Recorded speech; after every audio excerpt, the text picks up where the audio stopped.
Okay, hello everyone.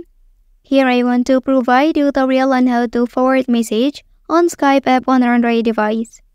Well, forwarding message keep other user in the loop about ongoing conversations, decisions, or announcements. Not only that, forwarding message also more convenient than copying and pasting the content into a new chat, saving time and effort. So, let's go to the tutorial. Okay, firstly enter to the Skype app on your device.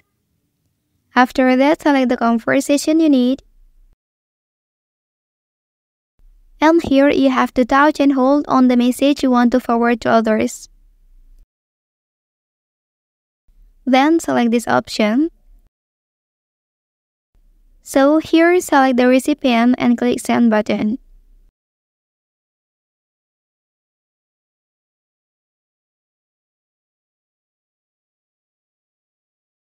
When finished, tap done here.